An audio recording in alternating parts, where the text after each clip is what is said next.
Hey everybody, Will Fix here. Got another video for you today. For years, Ripple has been dispersing from the Escrow account 1 billion XRP at the beginning of the month. Now, most of the time, they have returned 800 million of that back into the Escrow account, locking it up. But I noticed in an article that we're going to only look at a piece of it, that the last couple months, Ripple has dispersed only 500 million XRP from the Escrow account. And I sense a strategy, or I sense a reason behind that, because it's a sudden change to reduce that by half. What do you think that reason is? Why would they disperse half as much in the last couple months? Because obviously they can return it, disperse a billion and return an 800 of it, or whatever it is that they want to return back to Escrow. So why would they do that? So we're going to look into that. So first, let's look at it in the article that we're going to look at just after this brief Decent Wallet commercial. Are you looking for a secure way to store your digital assets? Let me introduce you to the Decent Wallet. It has biometric authentication for cold storage. It's easily to store your XRP, XDC, HBAR, and 3,800 other tokens. Get peace of mind with the Decent Wallet. Your keys, your control, always safe. Order now and get free shipping. Thank you for looking at that. Now let's look at this article. The article is from thecryptobasic.com. The heading of the article is Here's why XRP crash has nothing to do with Ripple 500 million XRP escrow release. We're just going to look at the fact that they're reporting about the release. Ripple recently witnessed a release of 500 million XRP from escrow for February 2025, but the latest escrow unlock has nothing to do with the latest crash. Market tracking resource Whale Alert called the public's attention to the recent escrow release, which involved only half of the typical figure. For context, Ripple observed the release of 500 million XRP tokens from escrow for the month of February 2025. On-chain confirms that the escrow unlock occurred across two transactions yesterday of February the 2nd, a deviation from the usual timing. The first transaction released 100 million XRP worth 283 million to the Ripple 26 wallet address at 1420 UTC yesterday. Meanwhile, the second more substantial transaction followed 15 minutes later, involving the release of 400 million XRP valued at 1.135 billion at 1435 UTC. Both transactions, triggered by off-escrower, amounted to the total of 500 million XRP worth 1.418 billion. Notably, this pattern deviates from the 1 billion XRP the system typically releases on the first day of the month. Such deviation also occurred in the first month of the year, January 2025, as Ripple only unlocked 500 million XRP on January 1st and then promptly relocked the tokens. So they did a total relocking of the 500 the first time that they did a deviation from the 1 billion. And then the second time they did something different. And then I wonder what that's for. Why did they do it that way? Let's read further. Another interesting deviation was the firm's decision to lock up 700 million XRP this month, a few hours before the latest release. Specifically, Ripple locked up 430 million XRP in escrow at 123 UTC and then proceeded to lock up another 270 million XRP at 125 UTC yesterday before the release of the 500 million XRP for this month. Essentially, the payments firm relocked 700 million XRP in escrow while observing a release of 500 from the escrow system, leading to a deflationary development with 200 million removed from circulation. Despite this, XRP's price has not fared well in the past few days. They're focusing on price. I'm just focusing on the fact that there has been a deviation, a change of behavior from 1 billion being released to 500 million, and all the while they could always return whatever they want. So why the change? That's what we're going to think about today. Let's briefly look at a couple of figures real quick. How much XRP is available for purchase on all of the exchanges combined? I asked Grok to do a deep dive on this to figure it out. To the best estimate it can come up with, between 5 and 10 billion XRP could be purchased off of the exchanges right now. How much XRP is in an escrow account? And there's 38.9 billion. How much of the XRP in escrow account is locked up and how much is free for them to use as they wish? Well, all of it is locked up. And that was shocking to me. I did a couple searches and a couple checks, and what I can figure is the 800 million and all that they've been returning has been locking it up. And this might be key in understanding why they only dispersed 500 million instead of a full billion. And we'll speculate on that in a minute. How much XRP is in the top 20 wallets? As you know, that's a lot of several of the CEOs of the two different, Ripple and XRP own enormous amounts. The top 20 wallets hold 20 to 25 billion. And how much XRP has been burned? Not a significant amount, but 13.7 million XRP has been burned. Of course, I'd like to have those. Wouldn't it be cool if we could figure out to regenerate those burned coins in our own wallet? That would be pretty cool. So in those top 20 wallets, you have 20 to 25 billion. Now look at this. Also from a deep search on Grok, research suggests approximately 50 billion XRP is held in wallets, excluding exchanges based on current estimates. The circulating supply is around 58 billion XRP, with 5 to 10 million on estimated exchanges. So it seems likely that the exact amount on exchanges varies, leading to a range of 48 to 53 billion XRP in wallets. And so that would be also available if you just needed to push the issue, right? So if we split the difference and we say there's 7 billion available on exchanges, and we say there's 50 billion, we can say there's approximately 57 billion theoretically in possible circulation is probably the best way to say that. However, 20 to 25 billion has been in the largest wallets and hasn't moved. In fact, those wallets have only grown. So if you reduce that figure by half, let's say there's 25 billion XRP available for anyone to get. The rest are locked up somewhere in somebody's wallet. You and me are holding on to it. By the way, retail, will affect the market whenever the price is jumping. That's probably going to free up some money. Some people are going to start selling into that tremendous liquidity. Well, wow, isn't that going to dump the coin?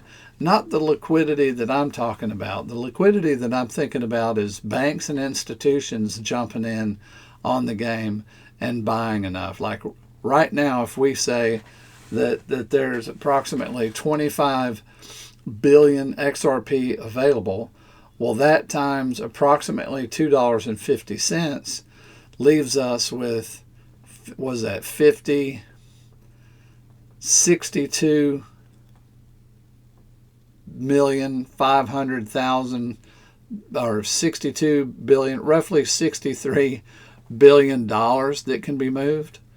So if the banks and institutions want if all of the banks and institutions, once they're fired up, want to move more than that, then there's a problem, isn't there? Well, no, not a problem. That's instantly going to cause a price increase. And as soon as those are being purchased to be used, because banks don't really care about the price, they care about the utility. So if they're going to move $1 billion, they don't care if it's 1 XRP or if it's 1 billion XRP. They're just going to shove it in XRP and send it to the destination, and the destination is going to sell it. So these banks and institutions that will be doing these gigantic transactions will provide enormous liquidity for you and me to be able to sell into or do whatever we're going to do with our XRP. Now, most people state that they're going to hold their XRP. If you're going to hold your XRP, even when it goes to the moon, and get a yield out of it, type in hold in the comments. If you're going to sell at a certain point, put what your selling point is and put the amount. I'd like to see that. It'd be interesting to be able to scroll through the comments and see that, wouldn't it? So contribute to that right now. Hit the thumbs up if you like this, and hit the thumbs down if you don't. It's okay. But I appreciate y'all. Hit the bell notification, by the way. Like and subscribe. I'd appreciate it. So all of this is leading me down this road of thought that if they've reduced the amount of the dispersion, does that leave, when you only disperse 500 million rather than 1 billion, do you still have 500 million the next month that you could release? Are they sandbagging the ability to release a bunch for institutions rather than pull it out and send it back in and lock it up? Now, I theorized that that's what they're doing. They're sandbagging XRP, getting ready for the big day, the great flip of the switch, which will take a period of time. It's not going to be an overnight to $10,000, but I believe it will start to move massively when banks and institutions are contributing to the purchase and the sale of XRP. So I just thought I would highlight that. They have made a change in the last couple months. That's significant because since 2017, it's been the same, as far as I can tell. And all of a sudden, they've cut the dispersion. Do you think they're sandbagging? If you believe they're sandbagging, type sandbagging in the comments. If you believe there's some other reason, tell me what that is. Share it in the comments. I'd like to know. I just thought this was an interesting point and a bullish point, and I wanted to share it with you. I'm going to tag on to the end of this video a quick lesson following right now that's on trading futures, and you can see that right now.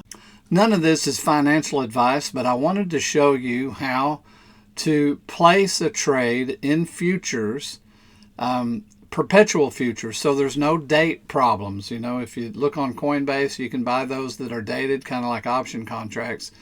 This isn't that. This is perpetual. In other words, I can open a position, and if I believe XRP is going to be higher than it is now, eventually, then I can safely open up a position for pennies on the dollar to represent a certain amount of XRP. So we're looking at XRP USDT trading pair. Here's a live chart. This is today at 7:02 p.m. But say I wanted to trade in the volatility. So what I have chosen here is the 1 hour chart. Okay, so this is the 1 hour chart, as you see here. And I'm going to select this, and I'm going to draw across the tops of these and going to do what's called a channel. So let's draw the channel. Okay, now we're going to draw another one across the bottom. It doesn't have to be perfect, but you see the idea, right? You see the idea. So what does this tell me? Well, this tells me right now it's at the top of this channel. If it follows suit, then it's going to go from here down here somewhere, and then before it reverses and goes back up. Looks like the trend is downwards. So But let's say I'm going to try to trade inside. I say try because there's always risk involved. Say I'm going to try to trade inside of this particular channel. So I want to open up a short position because of where it's at now.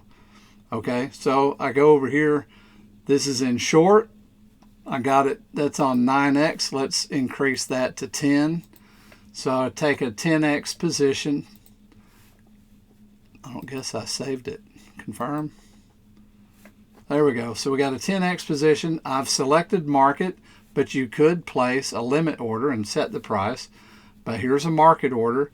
And let's say I've put $500 in, and I'm going to buy a quantity of 1,000 XRP, and it's not actual purchase of 1,000 XRP, but this contract will represent 1,000 times 10 in how much profit or loss it is occurring. So let's check this out. So let me open up a short. So now I simply click open a short. And you can see it's populated down here that I've opened up a short position of 1,000 XRP with the average price of 238, and there's my profit and loss. It's going down right now, so we're losing. That's probably the fees that were charged. Also, if you KYC your order, then when you sign up, if you KYC, they're going to give you 30 USDT. And you can easily earn 100. I've earned a couple thousand. You can easily earn enough to cover the fees on that end. Okay, but this is the one you want to look at. When this estimated liquidation price, when this estimated price is reached, your position may be liquidated. This price is calculated based on the position margin. That's the leftover money that's left over from your purchase. Say you put in $500. Well, let's say we use 238. Well, there's 238 more dollars, or there's the balance of 238 and 500 in the scenario that we've given you, that if it started going the opposite direction and lost that much, this would end up populating a price for you. So since this is a short, this would be a price higher than 238. So it might say 260 something. Okay, and so if this was a long position, then it would be a lower position, right? So lower than your price. And let me show you how that looks like. We got everything populated. I'm going to open up a second position, 1,000, and I'm going to open up a long. So we got still a 10x. It's going to be market order, open up a long. So now this is a long position. So when this populates estimated liquidation price, it's going to show you the price, like let's say it shows $2.10, and you're like, man, I don't like that. Well, then you can change your position by moving. Let's say you want to go 9x. You go down some to decrease the amount spent on the position, and that increases the other side, the liquidity available for it to use before it goes down. And that's if you want to be able to sleep at night. If you're doing a trade where you're just going to make, a lot of people just make $10, $15 a trade, trading within the channel, and then they'll trade again and let it reverse, and they sit there and play with it for several hours and just make money as they're playing within the channel. So you can do that or do others. I just thought I would give you a quick look at that. Go ahead and scan that image and get the link and go ahead and get signed up and start experimenting for yourself. I'm not giving you financial advice, but it is fun. You don't have to use $500. You can use less than that. That's just the example I was given. Hope you guys like this content. I'll see you next video.